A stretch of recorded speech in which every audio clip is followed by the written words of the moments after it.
YSR Congress party అనుబంధ సంస్థ అయిన వైఎస్ఆర్ ట్రేడ్ యూనియన్ యొక్క ఆవిర్భావ దినోత్సవం సందర్భంగా అందరికీ కూడా కార్మికులందరికీ కూడా శుభాకాంక్షలు కూడా తెలియజేస్తున్నాను. వైఎస్ఆర్ కాంగ్రెస్ పార్టీ పేరులోనే ఎస్ అంటే శ్రామిక యువజన శ్రామిక కాంగ్రెస్ పార్టీ అని చెప్పేసి అని కూడా పేరులోనే శ్రామికాన్ని కూడా యువజనులకు శ్రామికులకు కూడా అర్థం వచ్చేటట్లు వారి ప్రతిబింబంగా కూడా దాంట్లో కూడా పేరులో కూడా పెట్టుకున్నారు. ఇంతేకాకుండా వైఎస్ఆర్ కాంగ్రెస్ పార్టీ ఆవిర్భావం నుంచి కూడా కార్మికుల యొక్క కష్టాల్లో అవన్నీ కూడా తెలుసుకొని వారి పక్షాన్ని కూడా నిలబడి కూడా ప్రతిపక్ష పార్టీగా ఆ రోజు 14 నుంచి ఈ రాష్ట్రం విడిపోయిన తర్వాత 14 నుంచి 19 వరకు కూడా వారి తరపున కూడా పోరాడాం. వారి సమస్యలు పరిష్కరించాలని చెప్పేసి కేంద్ర రాష్ట్ర ప్రభుత్వాలపైన కూడా జగన్మోహన్ రెడ్డి గారి నాయకత్వంలో కూడా అనేకమైన ఒత్తిడి కూడా తీసుకొని వచ్చాం. 2019లో జగన్మోహన్ రెడ్డి గారు ముఖ్యమంత్రి అయిన తర్వాత కూడా ముఖ్యంగా కార్మికుల యొక్క సమస్యలు తీసుకోవాలని మొట్టమొదటిగానే వారి యొక్క ఆశా వర్కర్లకి కేవలం 3,000 మాత్రమే ఉండే జీతాన్ని ఒకే మారు కూడా 300% కూడా పెంచి 10,000 రూపాయలు కూడా చేయడం కూడా జరిగింది.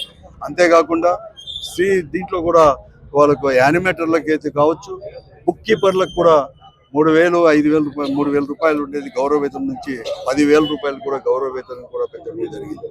ఎంతో మంది కూడా కాంట్రాక్ట్ వర్కర్లను కూడా జగన్మోహన్ రెడ్డి గారు ముఖ్యమంత్రిగా ఉన్నప్పుడు వారందరినీ కూడా పర్మనెంట్ కూడా చేసింది కూడా ఖ్యాతి కూడా వైఎస్ఆర్ కాంగ్రెస్ పార్టీకే దక్కింది.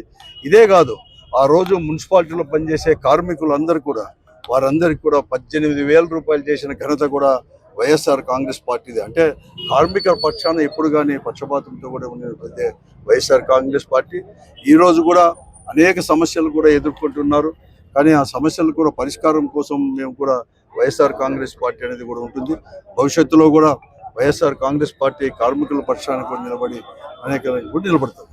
మరొక మారు కూడా శుభాకాంక్షలు కూడా తెలియజేస్తాం. మంది కార్మికులను ఆదుకున్నటువంటి ఘనత ఒక వైఎస్ఆర్సీపీ గవర్నమెంట్ ఇదని చెప్పి వైఎస్ఆర్ పార్టీ అని చెప్పి తెలియజేస్తున్నాం.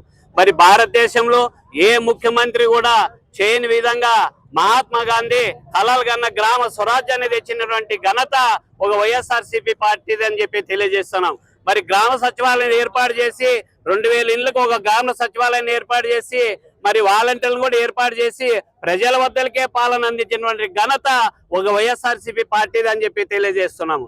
ఈ రోజు మరి అవన్నీ కాకోకుండా మరి ఆశా వర్కర్లకైతేనేమి, పారిశుద్ధ కార్మికులకైతేనేమి సమాన పనికి సమాన వేతనం ఇచ్చి వాళ్ళ కుటుంబాలు వెలుగు నింపించిన ఘనత ఒక వైఎస్ఆర్సీపీ గవర్నమెంట్ ఇదని చెప్పి వైఎస్ఆర్సీపీ పార్టీ తెలియజేస్తున్నాము. అంతేకాదు, ఈ రోజు ఎన్డీఏ కూటమి అధికారంలోకి వచ్చిన తర్వాత కార్మికులకు వ్యతిరేకంగా 4 లేబర్ కోడ్లను తీసుకొచ్చి ఈ రోజు వాళ్ళని కడుపును కొట్టిన ఘనత ఒక తెలుగుదేశం గవర్నమెంట్ ఇదని చెప్పి తెలియజేస్తున్నాము. ఈ రోజు నిన్నెలా మనం చూస్తున్నాం, గవర్నమెంట్ ఆసుపత్రిలో పనిచేస్తున్నటువంటి కార్మికుల్ని 50 ఏళ్ళకే వాళ్ళని తీసేస్తున్నారంట.